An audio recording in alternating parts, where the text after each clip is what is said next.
All right, today we're going to connect some dots that most people haven't even noticed are on the same page.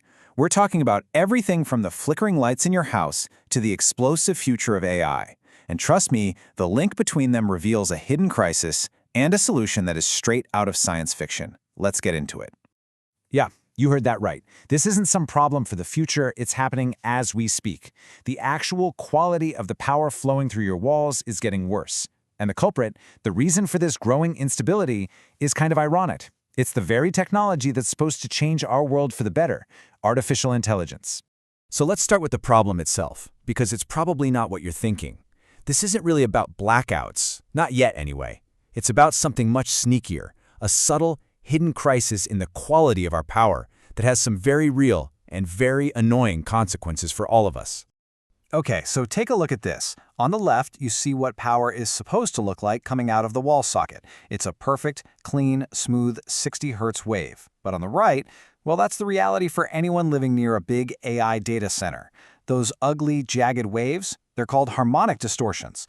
You can think of it as dirty electricity, just static and noise polluting the entire grid. So why should you care about some messy lines on a graph? Because that noise is like feeding all of your electronics a steady diet of junk food. You know that weird, random buzzing your refrigerator makes? Yeah, that could be it. It puts a ton of extra strain on your sensitive electronics, and it literally makes your expensive appliances wear out and just die way sooner than they should. This isn't just some abstract problem for the power companies. It's hitting you right in your home. So, how in the world did we get here? To get it, you have to wrap your head around the absolutely mind-boggling amount of power AI needs. It's a thirst for energy that is totally unlike anything our grid was ever designed to handle. Let's try to make this real. A single one of these NVIDIA H100 chips, which is basically a core part of an AI's brain, uses about 700 watts.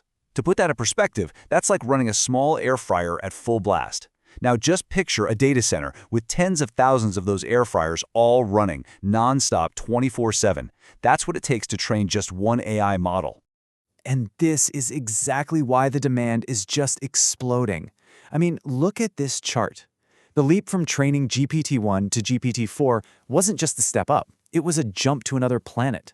It took over 1 million times more computing power. You see, AI's growth is exponential, but our power grid, it was built for slow, steady, predictable growth. It just can't keep up. But here's the real kicker. It's not just how much power AI is using, it's how it uses it. AI doesn't sip power, it chugs it. When a model is training, all those thousands of chips fire up to maximum capacity, all at the exact same instant. It creates this massive, sudden spike in demand, and then it just stops. Our grid is designed for smooth, predictable loads. This is pure chaos for it. And if you think this is all just theory, well, we just got a terrifying real-world preview. On July 10th, in Northern Virginia, a tiny part on a transmission tower failed. Normally not a huge deal, but this time it caused every single data center's safety system to activate at the exact same millisecond. In an instant, 1,500 megawatts, that's enough to power the entire country of Iceland, just vanished from the grid. Poof, gone.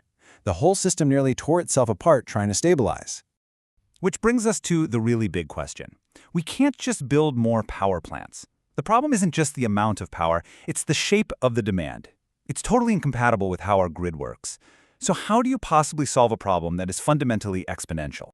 Well, the answer isn't what you'd expect. It's not about building bigger batteries or more solar farms. The only real solution requires a complete, fundamental shift in how we think about computing. We have to escape the old way of doing things entirely. We have to go quantum. So here's the key difference. In simple terms, every computer you've ever used runs on bits. A bit is like a light switch. It's either on or it's off, 1 or 0.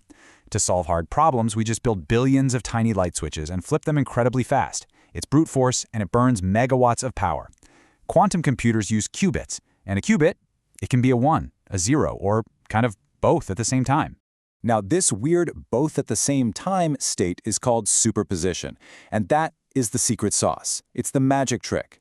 It means instead of checking every possibility one by one like a normal computer, a quantum computer can explore a huge number of possibilities all at once. It's not just faster, it's a completely different and way more efficient way of calculating. And here's the craziest part. The exact kinds of problems that AI is designed to solve, Things like optimizing massive networks or finding tiny patterns in mountains of data, these are precisely the problems that quantum computers are naturally built to handle. It's like a lock and key. It's as if the laws of physics themselves designed the perfect tool for AI all along. Okay, so stick with me because this is where the solution gets really mind-bending. To understand why quantum computing is so perfect for this, we have to look at its strange fundamental properties. And what's wild is that these properties start to sound an awful lot like concepts from philosophy and consciousness. Just look at the language people use. In quantum physics, you have superposition, the state where all possibilities exist at once. And then you have observation, which is the act that collapses all those possibilities into a single, concrete reality. Doesn't that echo concepts from spirituality? This idea of a spirit realm of pure potential, and that our focused intention is what brings one of those potentials into the physical world. It's a fascinating overlap. And this might not just be a cool metaphor. There are actually serious, cutting-edge theories that propose our own brains are operating as quantum systems. Scientists are looking at tiny structures inside our neurons that might be able to support these quantum states. It's a speculative idea, sure, but it suggests that your consciousness, the very thing you're using to understand this right now, might itself be a quantum phenomenon. So let's bring this all back down to Earth. What does this all mean for our immediate future? Well, this collision of AI's power, limits, the grid crisis, and the rise of quantum computing is creating what's called a forcing function. It's basically an unavoidable, rapid transformation that's going to happen over the next 3 years. Here's the predicted timeline. In 2025, classical AI is going to hit the power wall. The cost will just get too high. Then by 2026, as embodied AI, robots start to scale up, the power crisis will force a massive shift in infrastructure. And by 2027, as we get closer to artificial superintelligence, quantum computing won't be some niche experiment anymore. It will be the standard. It will be essential. So you see, the real revolution here isn't just about swapping one kind of computer for another. It's a fundamental shift in our entire approach. We're moving from classical, brute force systems that create energy scarcity to elegant quantum systems that are incredibly efficient. It's a move that opens the door to a whole new kind of abundance. And let's be crystal clear, this isn't an optional change. We don't really have a choice in the matter. The power grid crisis is the catalyst. It's the hard physical limit that is forcing humanity to make a quantum leap. Not just in our tech, but maybe even in our understanding of reality. We're being pushed to evolve, and it is happening way faster than anyone seems to realize. So as these monumental forces all converge, the exponential intelligence of AI, the physical limits of our energy, and the fundamental power of quantum mechanics, they're not just creating new tools, they're creating a new reality. And that leaves us with the single defining question of this century: who is going to control it?